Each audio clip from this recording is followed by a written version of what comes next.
नमस्कार दोस्तों, आपका स्वागत है सरकारी ज्ञान फॉर यू में। दोस्तों, आप सब कैसे हैं? उम्मीद है बहुत अच्छे होंगे और आपकी तैयारी बहुत अच्छी चल रही होगी। दोस्तों, आज मैं इस वीडियो में बात करने वाला हूं वीडियो री exam result, OMR scanning, revised answer की, नॉर्मलाइजेशन, कट ऑफ और भैया बहुत ही महत्वपूर्ण विषय पर इस वीडियो में चर्चा करने वाला हूं। तो भाइयों और बहनों, बिल्कुल अधिक समय वेस्ट ना करते हुए सीधा मुद्दे की बात कर लेता हूं। तो भैया सबसे पहली जो खबर है वो है ओएमआर स्कैनिंग को लेकर। आपका बहुत दिनों से ये सवाल था कि सर ओएमआर स्कैनिंग आखिरकार कब से शुरू होगी।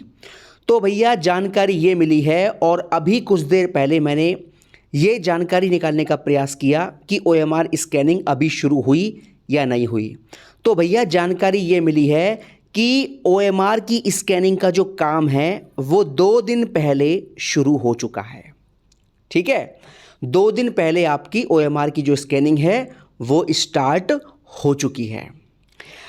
दोस्तों, जानकारी मैं आपको तभी देता हूं जब बिल्कुल कंफर्म हो जाती है। ठीक है, हालांकि 2 दिन पहले मुझे पता लग गया था कि इसकी स्कैनिंग शुरू हो चुकी है, लेकिन मैं कंफर्म नहीं था।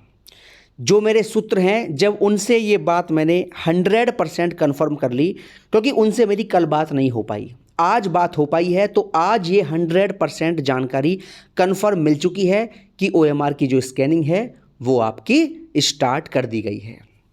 ठीक है दोस्तों, अब दोस्तों बात कर लेते हैं आपके रिवाइज्ड आंसर की को लेकर। तो भैया रिवाइज्ड आंसर की जो है वो आपकी बहुत जल्द देखने को मिलने वाली है। ठीक है, और मैंने आपको बताया था आज की वीडियो में भी कि 1 सप्ताह के अंदर अंदर आपको रिवाइज्ड की देखने को मिल जाएगी। ठीक है दोस्तों, एक महत्वपूर्ण बात ये आपको बता दूं मैं कि इस रिवाइज्ड आंसर की में आपको काफ़ी चेंजेस देखने को मिलने वाला है और कम से कम 15, 16, 17 नंबर तक आपको चेंज देखने को मिलेगा हर शिफ्ट में। और ख़ासकर बात करूं 26 की पहली और दूसरी शिफ्ट में आपको कम से कम 16 नंबर का आपको चेंज देखने को मिल सकता है। ठीक है दोस्तों, एक बात मैं आपको और बता दूं, देखिए कुछ छात्र ये बात बोल रहे हैं कि सर अगर आपने जो कट ऑफ बताई है अगर वो सही साबित हुई तो हम आपको मिठाई खिलाएंगे।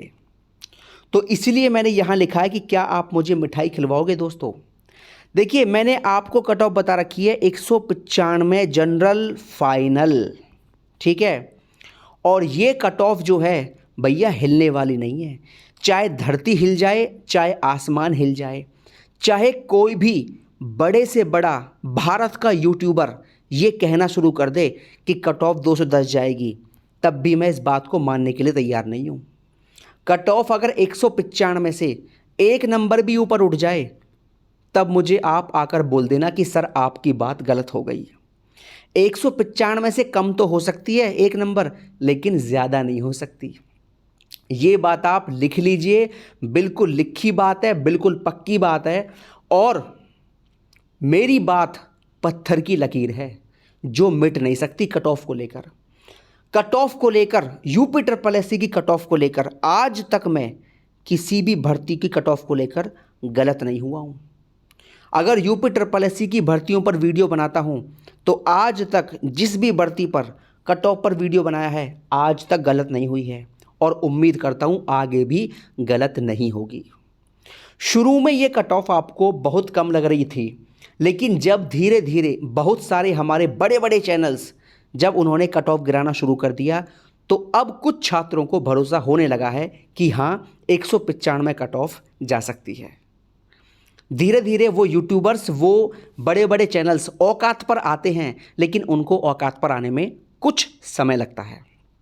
तो चाहे भैया कुछ भी हो जाए, 195 जिसका है जनरल में, नॉर्मलाइजेशन के बाद बता रहा हूँ मैं आपको, उसका सिलेक्शन कोई माई का लाल रोक नहीं सकता। क्योंकि भैया इस भर्ती में बहुत सारे ऐसे पॉइंट हैं और ट्रिपल सी भी एक बहुत बड़ा मुद्दा बनेगा इस भर्ती में। बहुत सारे छात्र ऐसे हैं जिनके पास ट्रिपल सी नहीं है, ये बिल्कुल पक्की बात है। और क्या क्या इस भर्ती में कट ऑफ कम जाने के रीज़न है आपको मैंने बता दिया। पिछली बार 9.25 लाख छात्रों ने एग्ज़ाम दिया था, इस बार 5 लाख कुछ छात्रों ने एग्ज़ाम दिया है। पहला सबसे बड़ा रीज़न ये है, एग्ज़ाम में छात्रों की संख्या का बहुत कम उपस्थिति होना। दूसरा रीज़न है आपका भैया ट्रिपल सी होना। तीसरा रीज़न है आपका करप्शन बिल्कुल जीरो होना। चौथा आपका रीज़न है भैया पेपर लेवल हार्ड होना। ठीक है, और ये चारों रीजन अपने आप में कुछ कहते हैं और इसी आधार पर मैंने 195 आपकी कट ऑफ तय करी है। ठीक है, और पांचवा भैया सबसे बड़ा रीजन भी है कि इस भर्ती से जो हाई फाई छात्र थे वो निकल चुके हैं। मेरा कहने का मतलब ये नहीं है कि अब जो छात्र बचे हैं वो हाई फाई नहीं है, ये नहीं है, लेकिन काफ़ी जो अच्छे छात्र हैं जिनका सिलेक्शन, उनकी किस्मत अच्छी थी, जो इससे ऊंचे पद पर हो गया और वो इस एग्ज़ाम में बैठे नहीं हैं। ठीक है, मैं ये बिल्कुल नहीं कह रहा कि आप हाई फाई नहीं हैं, आप भी हाई फाई हैं। अगर आप वीडियो बनोगे तो भैया आप भी हाई फाई हैं। ठीक है, तो ये 5 सबसे बड़े कारण हैं जिसमें कट ऑफ नीचे गिरना तय है और 195 तो मेरी मैक्सिमम है भैया, ये बात मैं आपको बता रहा हूँ। इससे 1-2 नंबर, 2-3 नंबर कम हो सकती है, लेकिन ज़्यादा किसी हाल में हो नहीं सकती। ठीक है, तो अगर आपका सिलेक्शन हो जाए, 195 आपके नंबर हैं, तो भैया आप मुझे मिठाई खिला देना। आपको बता दूंगा मैं कि कहाँ आना है, आप मुझे मिठाई खिलाने के लिए आ सकते हो। हालांकि ये मैं मजाक के तौर पर बात कर रहा हूँ, मिठाई आप मुझे खिलाएं ना खिलाएं कोई दिक्कत नहीं है, लेकिन आपका सिलेक्शन हो, आपके घर वालों का दर्द दूर हो, आपकी बेरोज़गारी दूर हो, मेरे लिए इससे बड़ी मिठाई कुछ नहीं हो सकती है। ठीक है, और आपका सिलेक्शन कोई रोक नहीं सकता अगर आपका इतना स्कोर बन रहा है तो। ठीक है भैया, दोस्तों आपको मैंने बता दिया कि रिवाइज्ड आंसर की में कम से कम 16 नंबर का चेंज आपको देखने को मिलेगा। अब जिस छात्र का अब स्कोर ज़्यादा है तो जाहिर सी बात है जिसका स्कोर कम है उसका बढ़ेगा, और अगर जिसका कम है उसका बढ़ेगा तो जाहिर सी बात है जिसका ज़्यादा है उसका घटेगा भी, क्योंकि आंसर में चेंज भी आपको देखने को मिलेगा। ऐसा नहीं है कि सभी प्रश्नों पर पूरे नंबर आपको दे दिए जाएंगे, यानी कि फुल मार्क्स आपको दे दिए जाएंगे, ऐसा बिल्कुल नहीं होगा। आंसर जो है चेंज भी तो होंगे, और अगर आंसर चेंज हुए, जितने अधिक आंसर चेंज होंगे उतना ही ज़्यादा आपके नंबर भी बढ़ेंगे। जिसके नंबर अब ज़्यादा हैं उसके कम होंगे और जिसके नंबर कम हैं उसके ज़्यादा होंगे। जाहिर सी बात है आंसर की चेंज होने में किसी का फ़ायदा होगा, किसी का नुकसान होगा। और अगर पूरे नंबर मिलते हैं तो फ़ायदा केवल उस छात्र को होगा जिन प्रश्नों पर पूरे नंबर मिलने वाले हैं उन प्रश्नों को वो गलत मानकर चल रहा हो, और जिन प्रश्नों पर नंबर पूरे मिलने वाले हैं उन प्रश्नों को जो छात्र पहले ही सही मान के चल रहा है तो उसको फ़ायदा नहीं मिलने वाला। तो जितना आंसर चेंज होंगे, जितना पूर्ण अंक मिलेंगे, उसका फ़ायदा अधिक से अधिक उस छात्र को ही होगा जिसके नंबर फिलहाल कम हैं पहली आंसर की देखने के बाद। ठीक है दोस्तों, तो नंबर 16 का फ़ायदा, 16 का चेंज जो है आपको रिवाइज की में देखने को मिलेगा, और इस बात का प्रमाण भी आपको बहुत जल्द मिल जाएगा रिवाइज्ड आंसर की जारी होते ही। ठीक है दोस्तों रही बात नॉर्मलाइजेशन को लेकर, तो नॉर्मलाइजेशन भैया इस भर्ती में 100% होगा, इसे कोई रोक नहीं सकता। ठीक है, इस बात पे पूरा दावा करता हूँ मैं, और जब परिणाम आए तो आपको पता लग ही जाएगा, उसमें साफ साफ लिखा होगा कि नॉर्मलाइज्ड अंकों के आधार पर यह परिणाम जारी किया गया है। ठीक है, तो ये तो 100% होगा। और नॉर्मलाइजेशन में मैंने आपको बता दिया 26 की सेकंड शिफ्ट वालों को 17 से 19 नंबर का फ़ायदा देखने को मिलने वाला है, और इससे ज़्यादा भी हो सकता है।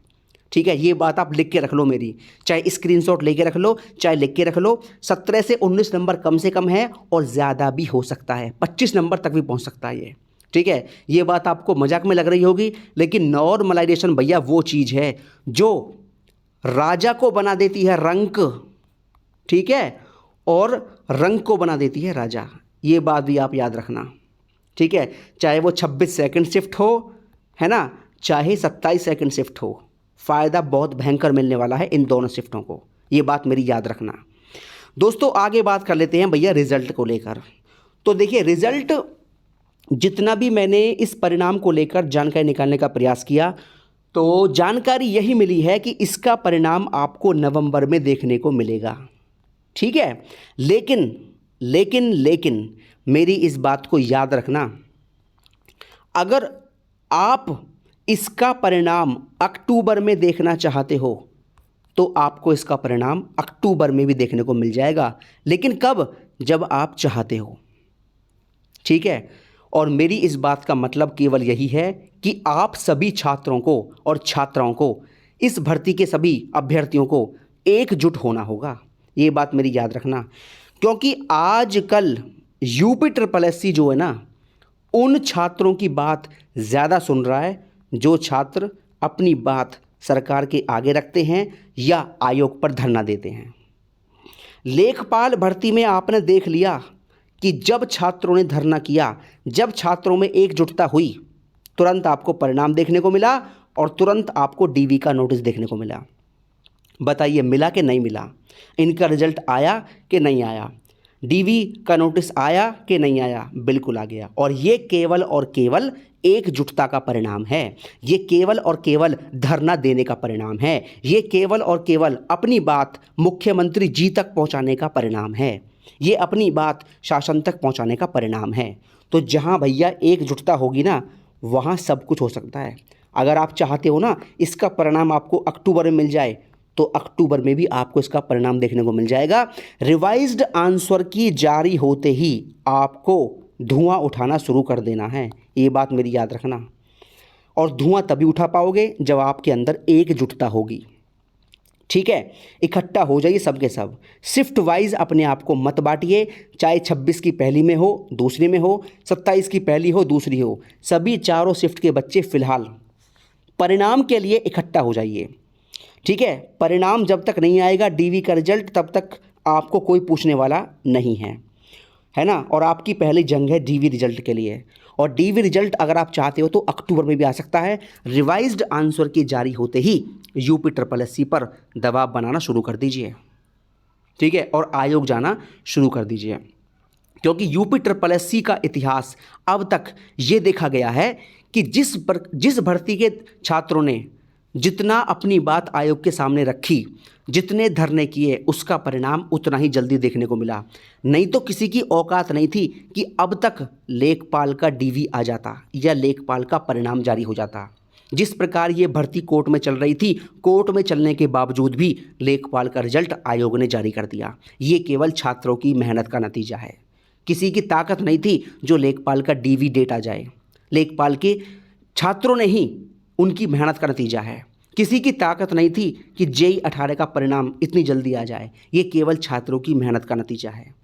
तो भैया मेहनत कीजिए। रिवाइज्ड आंसर की जारी होते ही सभी छात्र एकजुट हो जाइए और आयोग पर जाना शुरू कर दीजिए। मैं गारंटी से बोलता हूँ, कसम खा के बोलता हूँ, आयोग को ये परिणाम अक्टूबर में जारी करना पड़ेगा। और लेखपाल भर्ती के तुरंत बाद आपका डीवी शुरू हो जाएगा। ये बात मेरी याद रखना। अक्टूबर में लेखपाल भर्ती का जो डीवी है ना, वो लास्ट है। और अगर आप चाहते हो कि लेखपाल का डीवी खत्म होने के तुरंत बाद आपका डीवी हो जाए, तो आपको ये काम करना पड़ेगा हर हाल में। ठीक है, तो भैया जितने भी छात्र वीडियो वाले हो जिन्होंने री एग्ज़ाम दिया है, वो सारे के सारे छात्र इस वीडियो को हर जगह शेयर कर दीजिए, जितने भी आपके ग्रुप बने पड़े हैं, जिससे आपके अंदर एकजुटता आए और आपकी भर्ती का परिणाम जल्दी आए। देखिए भैया, इसमें मेरा कोई लालच नहीं है। मैं केवल ये चाहता हूँ कि आपका रिजल्ट जारी हो। तो जहाँ भी आप इसको वीडियो को शेयर कर सकते हो, शेयर कर दीजिए। किसी भी ग्रुप में डालना चाहते हो डाल दीजिए। बस ये बात छात्रों तक पहुँचनी चाहिए। मेरा उद्देश्य यही है। और आपका परिणाम जल्दी आना चाहिए, आपका डीवी जल्दी होना चाहिए और उसके बाद आपका अंतिम परिणाम भी जल्दी होना चाहिए। ठीक है, तो भैया ये हो गया आज का वीडियो। अगर आपको वीडियो पसंद आई हो तो वीडियो को लाइक कर सकते हैं और अधिक से अधिक वीडियो को शेयर कर सकते हैं। बहुत बहुत धन्यवाद दोस्तों। जय हिंद, जय भारत। हमेशा खुश रहिए, मुस्कुराते रहिए।